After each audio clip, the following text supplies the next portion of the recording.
Qul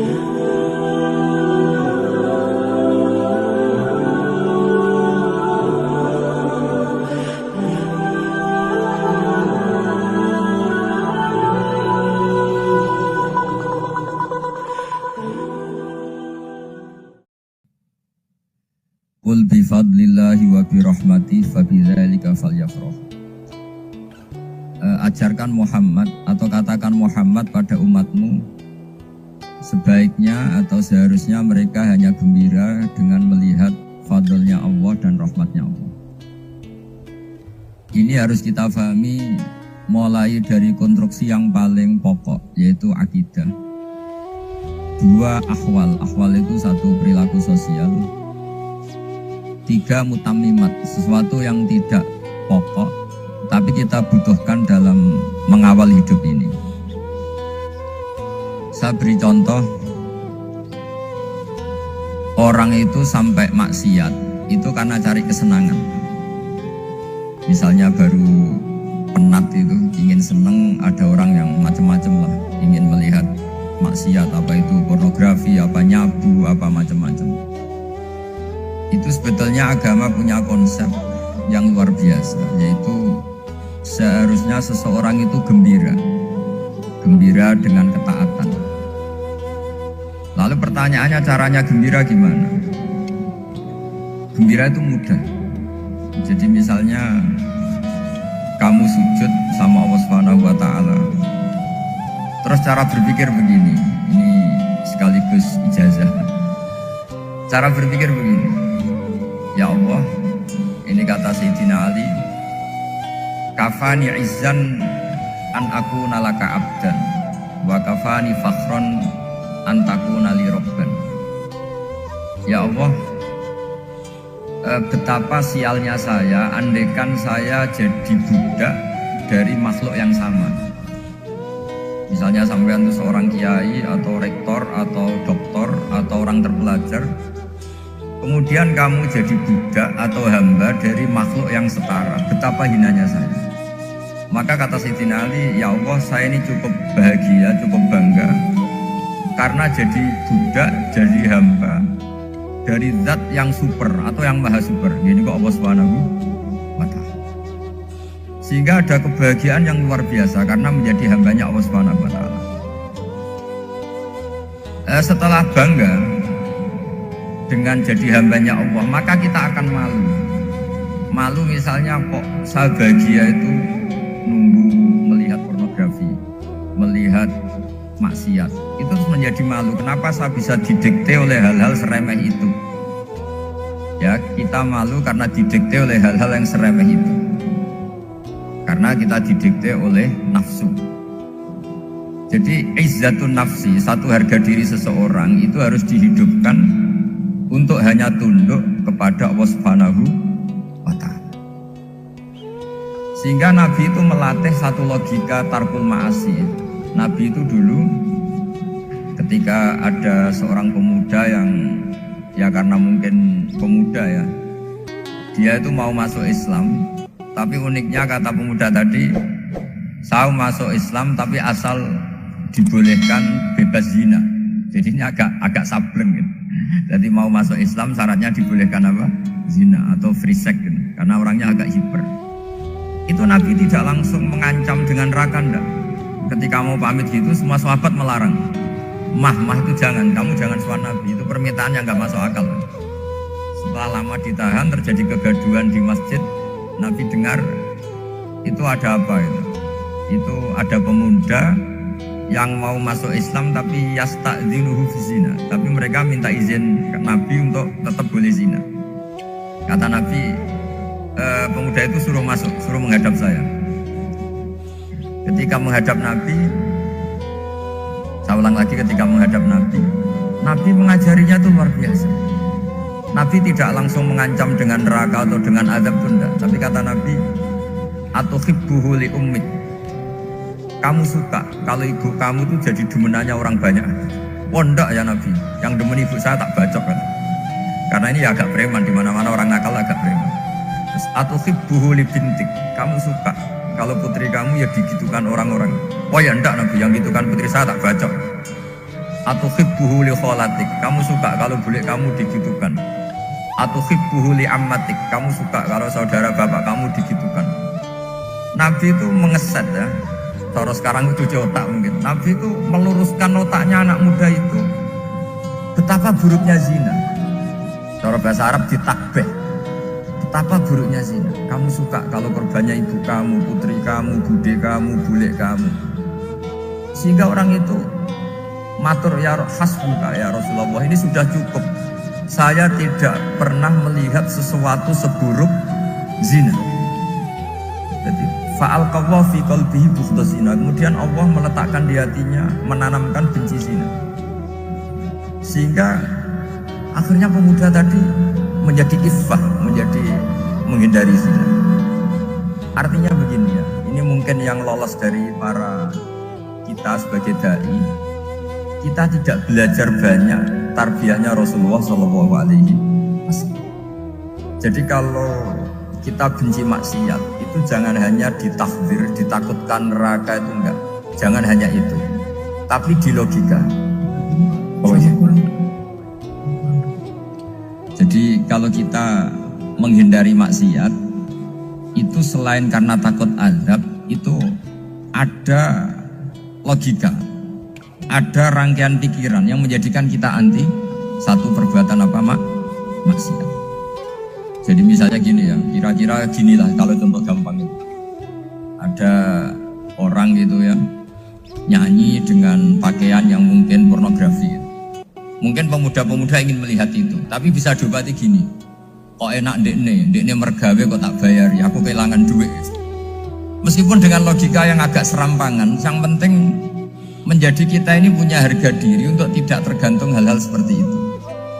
Sehingga Nabi itu cara menggambarkan tadi mulai atuhibbuhu li ummik, kamu suka kalau ibu kamu jadi demenannya orang lain. Pemuda tadi bilang yang demen ibu samu sabu. Ditambah lagi atuhibbuhu li bintik, bagaimana kalau korbannya putri kamu, bule kamu, bude kamu. Sehingga terus si pemuda tadi betapa buruknya zina, betapa murahnya zina. Akhirnya pemuda tadi alqallahu fi qalbi bughdha zina. Terus kemudian pemuda tadi itu sangat membenci dengan apa? Berzina. Nah, pikiran-pikiran seperti ini harus kita tanamkan. Harus kita tanamkan supaya orang itu benci melakukan maksiat.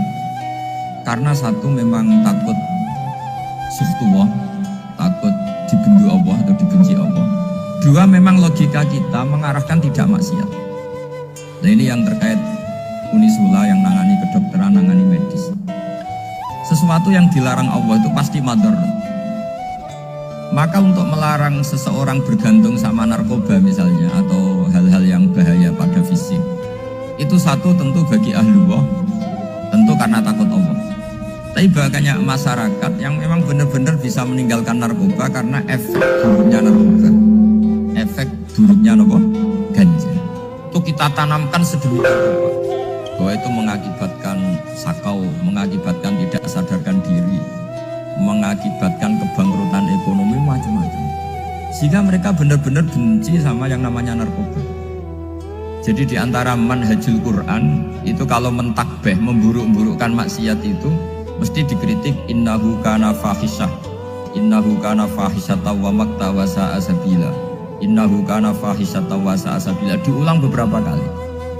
Sehingga dibutuhkan kecakapan untuk menganggap satu hal yang buruk itu fahisyah, sesuatu yang enggak rasional, sesuatu yang tidak positif, sesuatu yang pasti berdampak negatif. Sehingga kalau misalnya tadi dibacakan oleh qari kuntum khaira ummatin ukhrijat linnasi ta'muruna bil ma'ruf wa tanhauna 'anil munkar. Untuk berhenti dari kemungkaran itu satu takbihun litilkal mungkar atau litilkal mungkarat, bahwa mungkarat itu kita cap, kita stigmasi bahwa itu buruk sekali. Seperti Nabi mengajarkan pemuda tadi, masa kamu suka ibu kamu digitukin lelaki lain, putri kamu, bule kamu, bude kamu, sehingga orang ini pikirannya termindset betapa buruknya zina. Sama seperti kita sukses memindset betapa buruknya narkoba, betapa buruknya bahan-bahan terlarang. Begitu juga seterusnya, terus pengkhianat dan sebagainya. Tapi problem manusia adalah dia itu akan mencari kebahagiaan atau kesenangan sesaat. Maka caranya gimana? Keinginan senang lewat maksiat ini dilawan dengan nyaman dengan taat. Saya ulang lagi, nyaman dengan taat.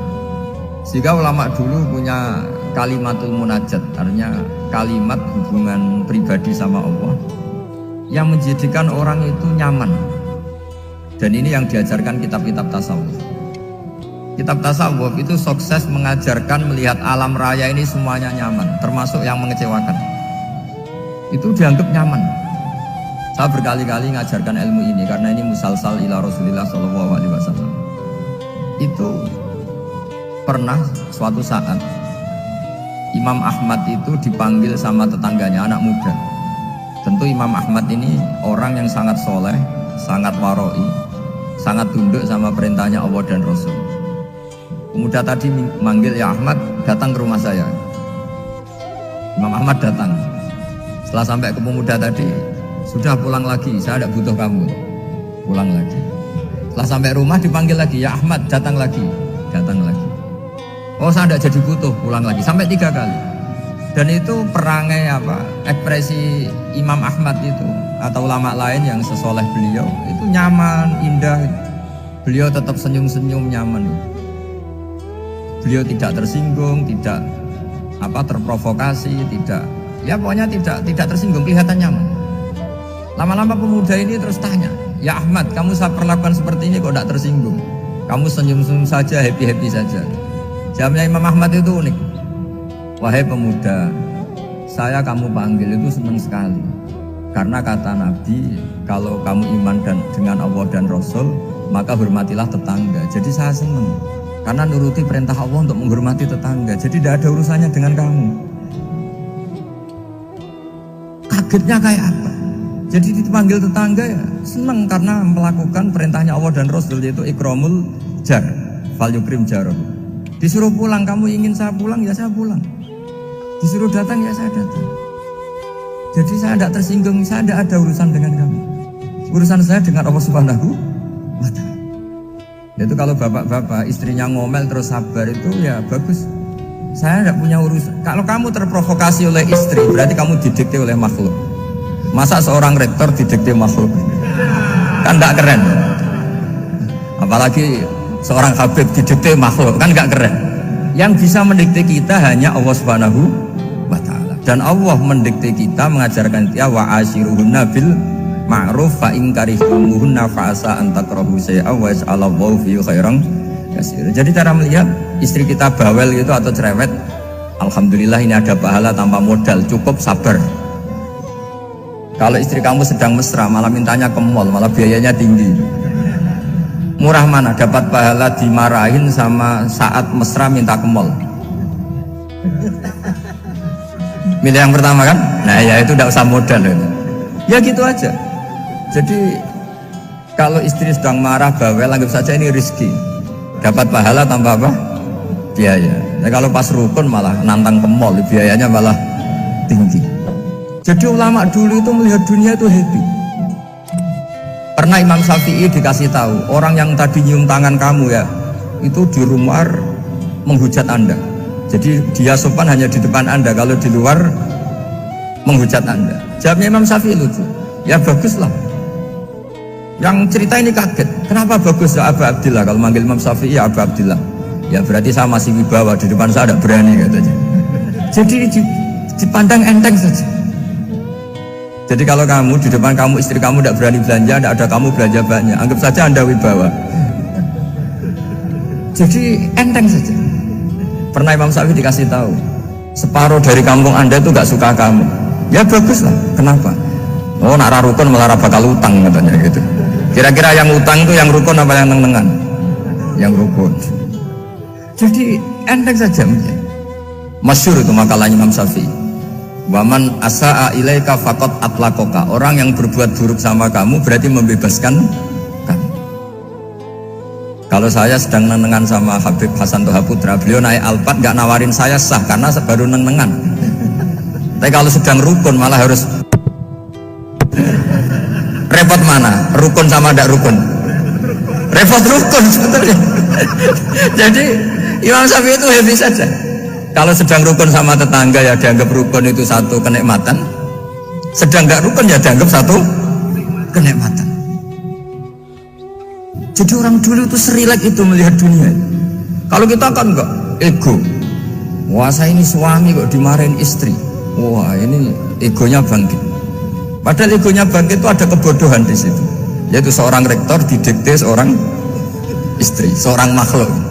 Apalagi kalau anda daftar wali itu tidak akan jadi wali. Ini wali kok tunduk sama makhluk. Karena didikte apa? Makhluk. Maka Imam Ahmad ketika tetangganya bully gitu ya santai saja, beliau happy. Ketika pemuda tadi eskal janggal, kenapa kamu nggak tersinggung ya Ahmad? Memangnya saya harus tersinggung gimana? Kan tak panggil tidak jadi, tak panggil tidak jadi. Hei pemuda, saya ini tidak punya urusan dengan kamu. Saya nuruti kamu karena perintahnya Allah. Saya senang melakukan perintah Allah, harus berbaik sama kamu. Sampai 3 kali. Jadi kebahagiaan ini pula yang harus kita latih dalam melakukan ketaatan. Tapi kalau kita sudah tidak bahagia dengan taat, itu bahaya sekali.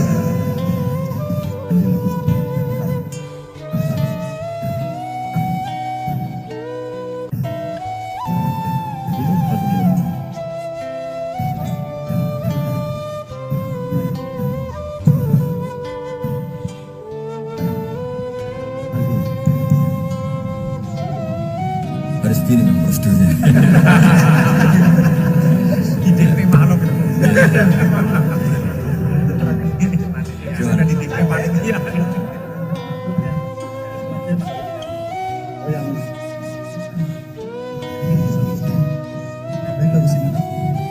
Anut saja.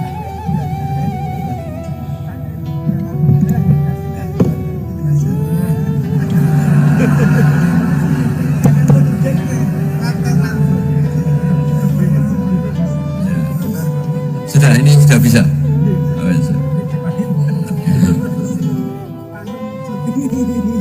Sudah, ini sudah benar.